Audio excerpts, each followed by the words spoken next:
afternoon. I know each and every one of you can look to a time and a place in your life that helped shape and define the person that you are today.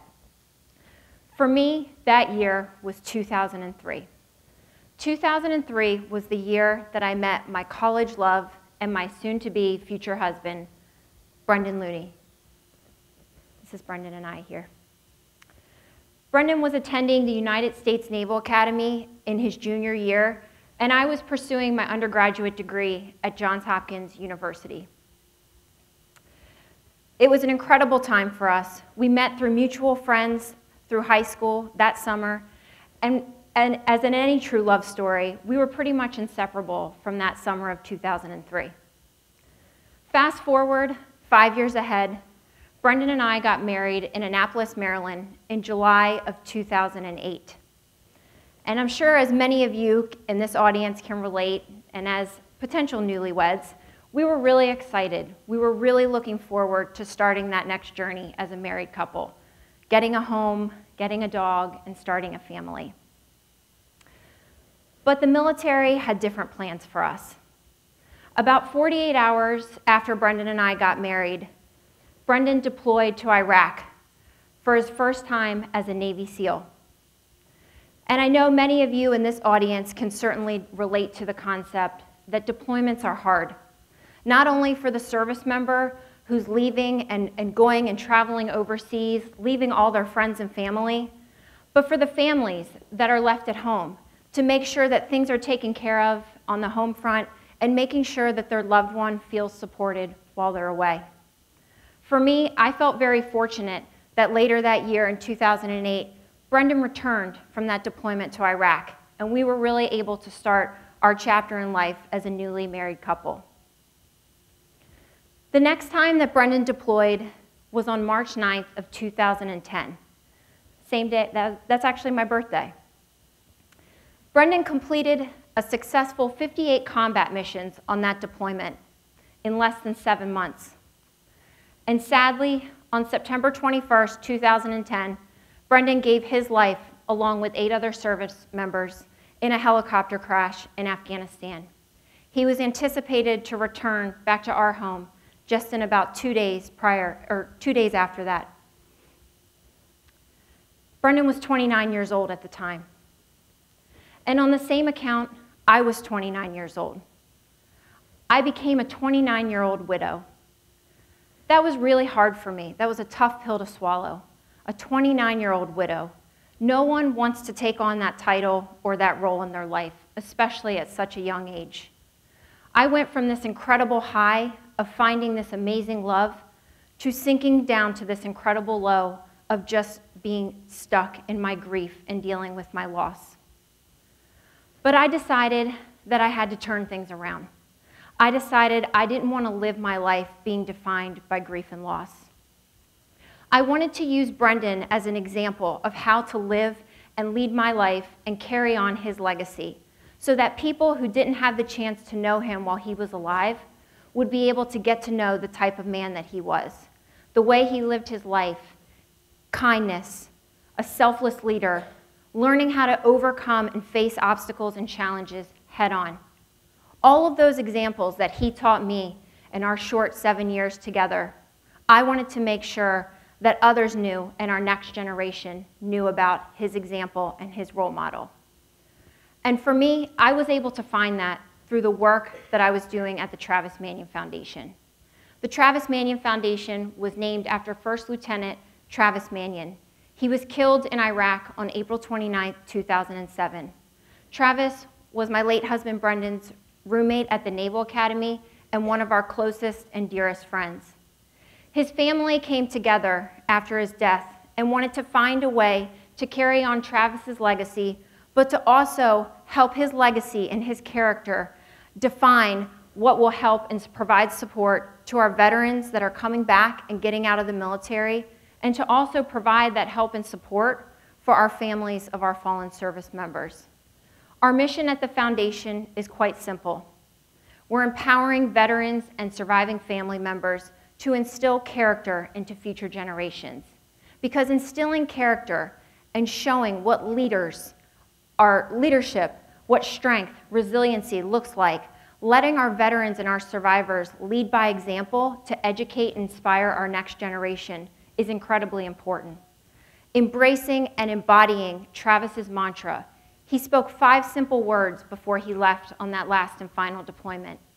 If not me, then who? If I don't go out and do it, then who else will? It's about uniting and bringing communities together, connecting the 99% of men and women that don't serve in the military to the 1% that do. And who better not to lead that than our veterans and our survivors? And who better not to lead that effort in educating the next generation to carry on that legacy? So I share these challenges, these ups and downs that I occurred in the last 7 years because I want to share with you about how I learned how to thrive in my next chapter in life after loss. Now, a lot of us hear this word thrive, and a lot of people will associate it with being happy or finding success. Often our society deems and looks at success as the job title that you hold, the salary that you make, the house that you live in, or the car that you drive. But I will share with you, after all the challenges and the ups and downs that I've faced in the last 7 years, those things mean absolutely nothing. What really helped me thrive in my next chapter in life after loss was really understanding these 3 components. Now I'm going to borrow these 3 components from the field of positive psychology. Meaning through service, positive relationships in your life, and engagement. Learning how to leverage your strengths and passions to really make a difference in the world. Now, how many service members do I have in this audience here? All right. I knew I was preaching to the choir here. I like to associate, I want you to remember these 3 things, and I think the easiest way to remember it is by an MRE. Now, some of you that have served in the military might not associate that with the best acronym, but don't think about a meal ready to eat. Think about this as a much more fulfilling opportunity for you to understand how to thrive. And if you have never had a meal ready to eat, I highly discourage you from ever wanting to try one. They're terrible. All right, so I shared with you these 3 components about thriving. And I want you to each look at your own life and how do you thrive in your life. And I want to ask you a question. If you have a pen or paper near you, or you just want to think about this in your mind, I encourage you to do that. I want you to think about a time that you were at your best in life. Think about a time that really identifies a positive moment in your life, something that you were doing that exemplifies your personality or your strengths. I want you to just think about that for a couple seconds.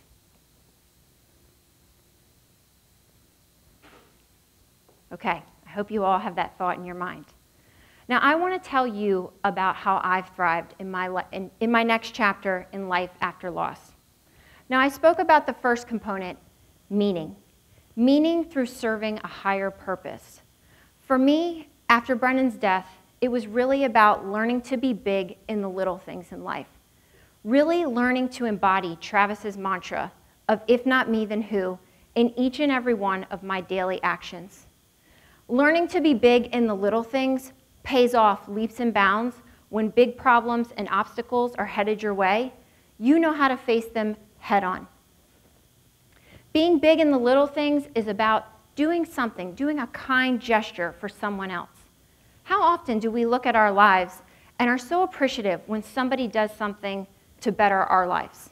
By opening the door if you're not able to get through it, by picking up trash, by planting a tree to help beautify and better a community. I know many of you raised your hands because you have served, you have worn the uniform and served in the military, and that's a great way, and I know of all people you certainly understand meaning through service.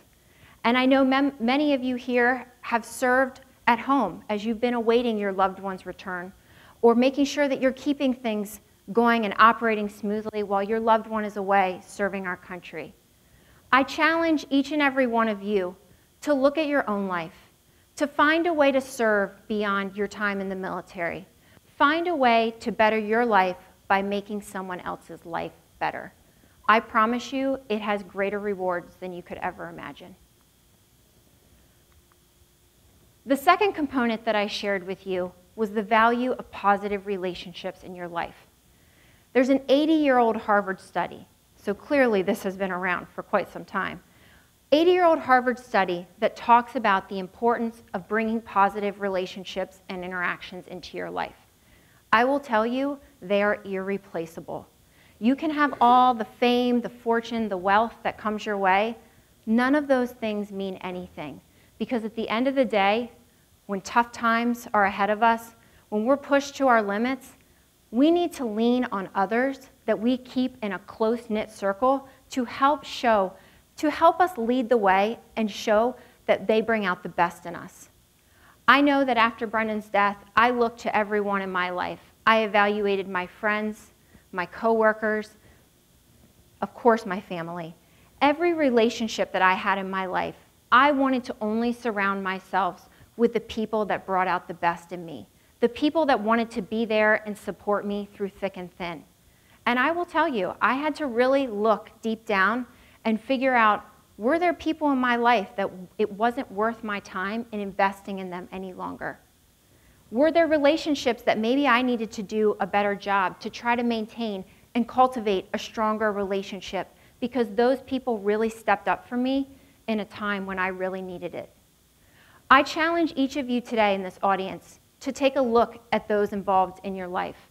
Look at those relationships, whether it's through your community, your family, your friends, your coworkers, whatever groups you're involved in. Look at the people that you want to keep close to you. I encourage you to have a higher ratio of positive interactions in your life versus those that are negative.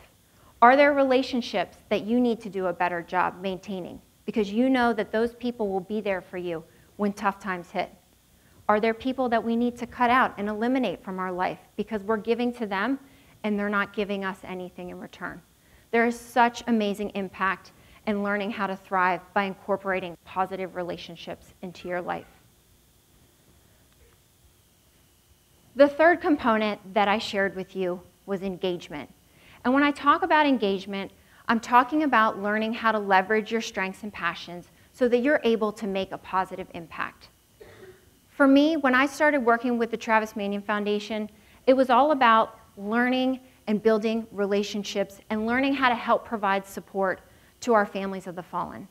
Whether I was traveling abroad, like I am here in this picture, whether it was traveling abroad and serving under-resourced areas, whether it was challenging and pushing ourselves outside of our comfort zone to show that we are here and we do have life left in us to live. And it's important for us to come together and for not only for it to be a benefit to me to work with these other families who have lost so much, but it was also a benefit for them to let them know that they weren't alone on their journey, that there was someone else who understood and was there and really could figure out how to help them through this next step, learning how to live again after going through such significant loss. For me, that's how I figured out what my strengths were. For each and every one of us, it's different. And I think the hardest thing about learning how to leverage your strengths is how do we exactly know what our strengths are? That's tough sometimes. I encourage you, if you don't know what your strengths are, take a personal strengths assessment. At the Travis Manion Foundation, we use the Values in Action Survey. And what that does is it evaluates your strengths and categorizes them into 24 different areas. We then work with our veterans and our inspired civilians and our families of the fallen to help build on those strengths, whether that's through volunteering opportunities, community service, social interactions, leading a 9/11 Heroes Run, or inspiring the next generation by playing a mentorship role to a young adult, helping them embody Travis's mantra of if not me, then who, into each and every one of their own lives. If this sounds like something of interest to you and you want to get involved and learn how to leverage your strengths and passions, I encourage you to come out, get involved, and be a member with us. I've shared with you about my life and how to thrive in this next chapter, and doing that through meaning, through serving a higher purpose, positive relationships, and learning how to leverage my strengths and passions to really make a difference. And I will tell you, in the last 7 years, from figuring out how to incorporate these 3 components in my life, I have really made a positive shift and change in the way that I look at life and the way that I live my life. And I know that if I can find a way to incorporate these components and learn how to thrive in my next chapter in life, I know each and every one of you here today can also do the same. I challenge you all to walk away today learning how to embody Travis's mantra, if not me, then who, into your life.